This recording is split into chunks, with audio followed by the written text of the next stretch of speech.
이번 시간 프리랜서 절세 방법 두 번째로 비용 처리하는 방법을 같이 보도록 할게요. 자, 우리 사업자만 비용 처리할 수 있는 건 아닙니다. 우리 프리랜서들도 비용 처리를 하실 수 있다라는 거죠. 내가 예를 들어서 업무와 관련해서 자동차를 사용했다. 즉 유류비나 수리비나 이런 것들이 많이 들어가겠죠. 그런 부분도 업무와 관련됐기 때문에 당연히 비용 처리를 받을 수 있는 거고요. 또는 내가 사업과 관련해서 비품을 샀다. 소모품을 구입했다. 자, 이런 경우도 당연히 비용으로 인정받을 수 있습니다. 또는 뭐 광고비를 지급했다. 마찬가지고요. 자, 어쨌든 우리 이렇게 비용 처리를 하면 할수록 당연히 세금이 줄어들게 되겠죠. 자, 그 이유는 바로 우리 이렇게 세금을 구하기 때문이에요. 수익에서 비용을 차감하면 이익이라는 개념이 생기고 그 이익에 세율을 곱해서 우리가 내야 될 세금이 계산이 되기 때문이죠. 그래서 최대한 비용을 많이 계산하는 것이 우리 절세할 수 있는 굉장히 좋은 방법이다라고 보시면 됩니다. 특히나 우리 수익을 줄일 수 있는 방법은 요즘에 없어요. 특히 우리 프리랜서 분들은 3.3%를 원천징수 당하기 때문에 그 수입 금액이 그대로 이 지급명세서 반영할 때 다 국세청에 전송이 된다라는 거예요. 그래서 수익을 누락할 수 있는 방법은 없다. 우리가 절세할 수 있는 방법은 뭐밖에 없다? 비용 처리를 최대한 하는 방법밖에 없다라고 보시면 되겠는데 이 비용에 대해서 무조건 다 공제를 해주는 건 아니죠. 당연히 이 비용이 진짜 실제로 나간 게 맞는지 입증이 돼야 된다라는 거예요. 이 비용에 대해서 우리 세무서에서 인정을 해주는 증빙이 따로 있습니다.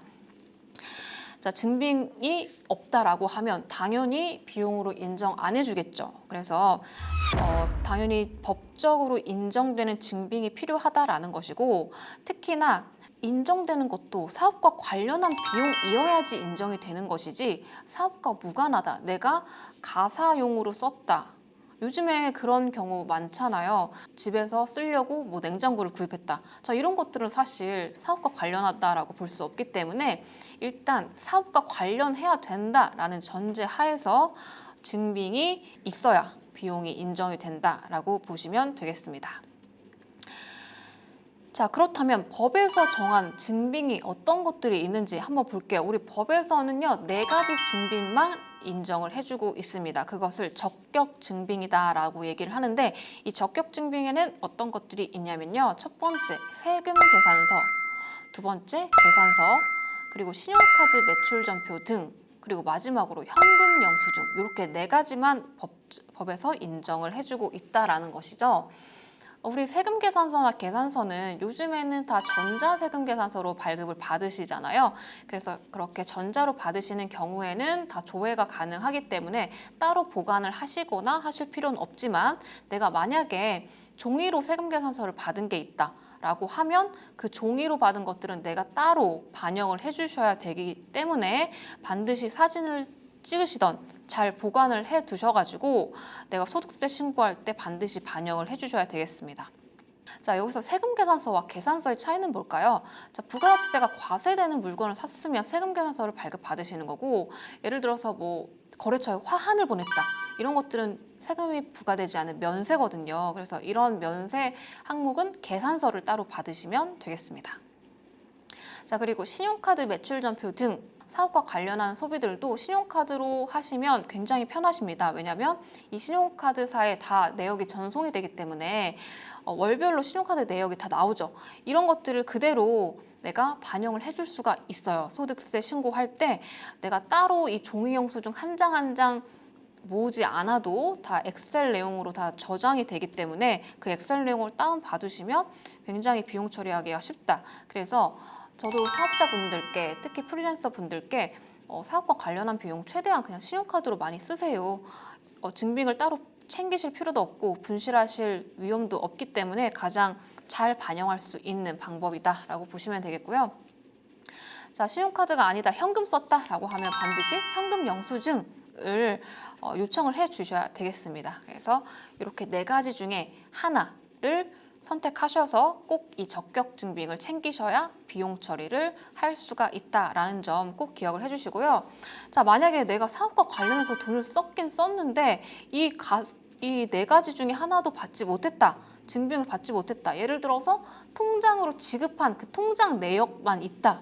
라고 하는 분들은 이 적격 증빙이 아니기 때문에, 즉 이 통장에 입금한 송금증 이런 것들은 적격 증빙이 아니죠. 이렇게 적격 증빙이 아닌 경우에는 가산세가 있어요. 즉 내가 이 적격 증빙을 받지 못했는데 비용 처리도 하고 싶다. 그러면 가산세 2%를 부담하고 비용 처리를 하는 방법도 있어요. 그래서 내가 이 2%를 부담하고서라도 비용 처리하는 게 유리하다라고 하면 증빙이 적격 증빙이 아니더라도 반영은 하실 수는 있습니다. 자, 그렇다면 모든 거래에 다 증빙을 받아야 되나? 뭐 1,000원, 2,000원 쓴 것까지 다 받아야 되냐? 자, 그건 아니고요. 일단은 내가 재화나 용역을 공급받고 거기에 따라서 대가를 주고서 그리고 나서 증빙을 받는 것인데, 일단은 내가 거래한 대상이 사업자여야 된다라는 거죠. 내가 당근마켓에서 뭐 사업과 관련한 비품을 샀는데 그것은 사업자 간의 거래가 아니기 때문에 증빙 끊어주세요라고 할 수가 없죠. 그래서 일단 사업자와의 거래여야 증빙을 받을 수가 있다라는 거고, 그 금액에 있어서도 3만 원이 초과되는 그런 금액에 대해서 증빙을 받으시면 되겠습니다. 즉 3만 원이 넘지 않는다라고 하면 여러분들 간이 영수증이라고 해서 이렇게 종이로 길게 되어 있는 거 영수증 알고 계시죠? 이걸 간이 영수증이라고 하는데요. 이거는 3만 원이 넘지 않는 거래에 대해서는 인정을 해줍니다. 이 간이 영수증도. 그래서 이 적격 증빙이 아니더라도 얼마까지는 봐준다? 3만 원까지는 봐준다라고 보시면 되겠습니다. 그래서 그 금액 3만 원은 건당 거래 기준이다라고 보시면 되겠고요. 자, 내가 전기요금에 대해서도 비용 처리를 할 수 있어요. 이 전기요금은요, 따로 뭐 증빙을 받으실 필요 없고요. 고지서 있죠. 고지서에 보시면 내역이 나와 있어요. 부가가치세 얼마고 금액이 얼마다 이런 것들 다 나와 있으니까 고지서로서 증빙이 된다라고 보시면 되겠고요. 이 택시 같은 경우에도 택시를 탔다라고 해서 여기서 세금 계산서 끊어주세요라고 할 수는 없거든요. 그래서 택시도 내가 카드로 긁은 거 이런 것들 당연히 영수증으로 인정이 된다라고 보시면 되겠습니다. 자, 그래서 현금 영수증은요, 이렇게 두 가지 종류가 있어요. 소득 공제용이 있고 지출 증빙용이 있어요. 그래서 사업자 번호가 있다라고 하시는 프리랜서 분들은 지출 증빙용으로 요청을 해주셔야 되고, 그게 아니고 나는 사업자 따로 없고 그냥 3.3% 공제를 받는 사람이다라고 하면 소득 공제용으로 요청을 해주시면 되겠습니다. 자, 이렇게 해서 우리 프리랜서 절세 방법 두 번째 비용 처리하는 방법 봤습니다. 여러분들 수고 많으셨습니다.